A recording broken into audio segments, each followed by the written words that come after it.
Dana, you and I shot together like forever ago. Do you remember that? I remember it was 2005. Yeah. I remember that. Yeah.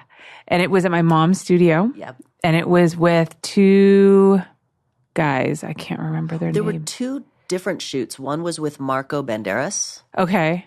And then the other one was with Tyler Knight. Yes, that's who it was. And a guy called Max. Yes. God, Yeah. you got a great memory. I remember the weirdest thing. Yeah. I used to always remember, like, I'm like an idiot about most things. Like, literally, I won't remember what we talked about 5 minutes ago, but I'm almost like kind of like Rain Man when it comes to my shoots. Like, I will remember every shoot, who I shot, what they wore, where we were, but I've actually started to lose that. I've noticed over like the last couple of years, I'm starting to forget shoots that I did. And I'm kind of sad about it, though, to be fair, I've been in the industry for 20 years and I've done thousands of shoots, like thousands. And so I don't know why I expect myself to be able to remember all that, but I feel like that's the one like piece of like intelligence that I can grasp onto, because all my other like smarts have gone out my brain because it's just been filled with porn. So, we shot in an alley. And we shot with a car, didn't we? Yeah, I was like a limo driver. Yeah. That's what it was. I like that. That was actually a really cool idea. I wanted to do another shoot like that, like as a female limo driver. Nobody else better be listening to this and take my fucking idea. God damn it. You better hurry up and shoot it. I know, right? Because everybody listens to this podcast. So what are you up to lately? Like, so you started off as a performer, and you've been doing like a ton of directing now. And is that like pretty much mostly what you're doing these days? Yeah, mostly. I started directing in 2006 with New Sensations. And then from there, shot for some other places, some companies that are now defunct. There's a lot of those. Oh, yeah. And then Bang Bros for a short period of time, a little bit. And then I came back in earnest in like 2011 and started with Mile High for Sweetheart. Okay. And then I had my own stuff over at Evil Angel, and then it was like lesbian anal POV. Yeah, there was right? some of that. Yeah. Okay. And then Mile High was Sweetheart for many years, Sweetheart and Transensual, so some TS stuff. Yeah, and then I stopped shooting with Mile High in September. Okay. So I started shooting content for a site that I started with my partner Sal Genoa. So he shoots it and does stills. It's called Terror Triple X, and it's essentially it's horror porn. Okay. So that's super interesting to me. I've never had anybody on before who's like been into horror porn or shot horror porn. So can you explain, for those people who haven't ever seen horror porn, can you kind of explain what it is? Sure. To be fair, so when I started at Evil, the first movie I did was a horror movie called Forsaken. It was called Forsaken, about a girl who dies and doesn't realize she's dead, and so what happens? It stars Ash Hollywood. So I'd always had an interest in horror. I mean, from the time I was little, but it's a thing where you're always concerned about marketability, of course, in what we do, and how we're always trying to make sure that what we're doing is going to make us money, is going to generate money, or else we can't keep doing it. Right.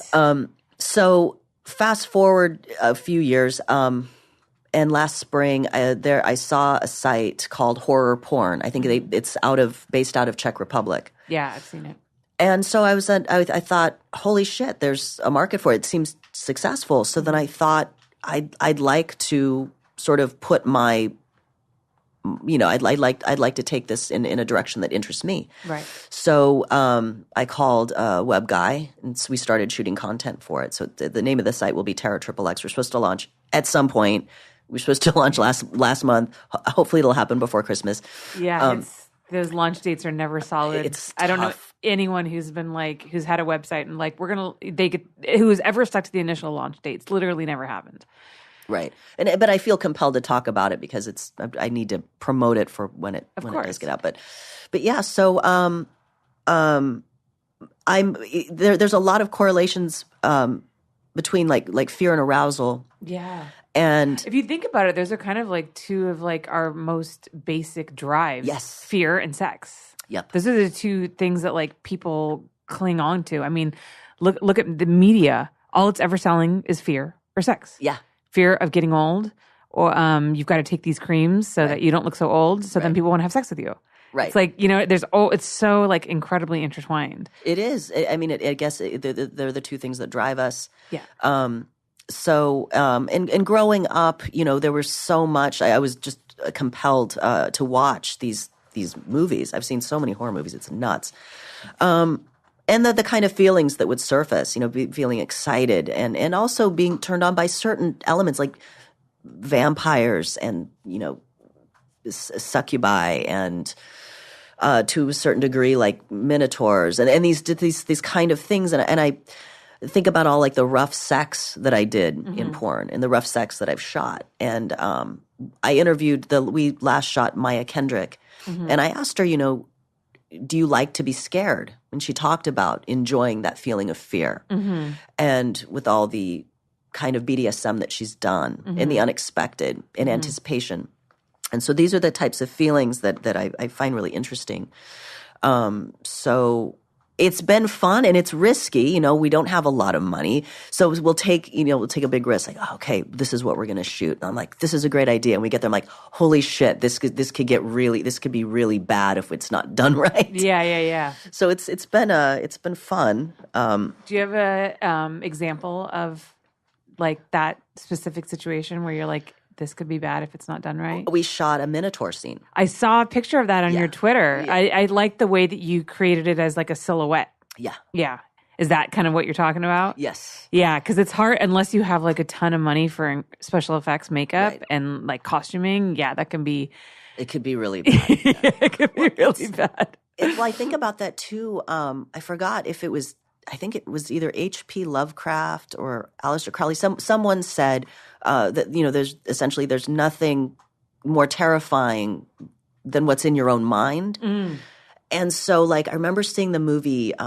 It's the M. Night Shyamalan movie Signs, which was really I was watching, I was getting into it, and then the problem was the big reveal. Yeah, I was like, that's the alien. Yeah, that's I liked seeing the shadows and the little feet, and like these kinds of things that. Yeah, it's interesting actually. I'm sure you probably know the story about the movie Jaws. Yeah. And how like the mechanical shark like didn't work. And so like for most of the film you couldn't see, you didn't see the shark because like they literally couldn't get it to work. Right. And Steven Spielberg, I think this was like his first big film. Right. He was like, this is going to be a disaster. This is the end of my career. The mechanical shark's not working. And it turns out that because you couldn't see it for most of the movie, that's kind of what made it so compelling. Because exactly what you're saying, like what's in your mind is usually more terrifying than the reality. And then, of course, us now with our special effects and everything, now looking at that mechanical shark, we're like, oh my God, that looks so fake. Right. So the scary part was when you didn't see it. Yeah. Yeah. I remember the girl, she's at the beginning of the movie and she's in the ocean and all of a sudden she's like being pulled under and she's freaking and then she's moving. Yeah. Oh, it was, Yeah, because we worked. are, and as human beings, we are so afraid of what we can't see. Yeah. And that's why the ocean is so terrifying. Yeah. And the dark. Yeah. And all those things. It's true. Yeah. So go on. Oh yeah.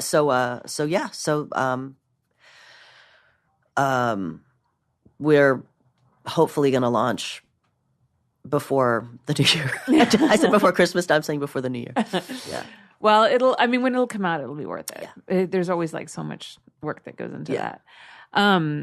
It's so it's interesting that what can you tell us a little bit more about like the types of scenes or who you've shot for the movie or anything specific? Sure. So we've shot Lily Love, Maya Kendrick, I almost said Lily LaBeau, Ivy LaBelle,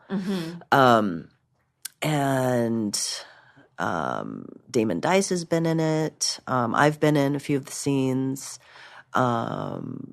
We've shot Sire for one of the scenes. What else? I might be forgetting people. But those are the first cluster of scenes that we have. Do you find that there's certain boundaries that you have to be careful not to cross? Like I know some companies, like the ones that I work for, like you can't have blood and sex in the same scene. Exactly. Yeah. That's and fortunately for me at Evil Angel, I was because I would send these emails, and it would be something like, to John Staliano, and the subject would be. Are you wondering where the rest of that video went? Well, now you can watch the entire full-length video at my Patreon. That's patreon.com/Holly Randall Unfiltered. Now, before you start whining and saying, wah, I want everything for free, I'm going to tell you 2 things. First of all, my audio podcasts are always going to be free. You can go to anywhere you get your podcasts, whether that be iTunes, Google Play, SoundCloud, Stitcher, and you can get the audio download for free. I will never charge for that. But if you want to watch the video podcast, all you have to do is pay $3 a month. That is like an hour of parking in Santa Monica or half a latte at Starbucks. So don't tell me it's too much money. And by doing that, you will be supporting this podcast, which I so appreciate. You will be allowing me to continue to bring you incredible content, stories from behind the scenes of porn shoots, your favorite porn stars, and so much more. So please go to patreon.com/Holly Randall Unfiltered, donate, and then you can watch all of these videos for as long as you are a member. Thanks so much.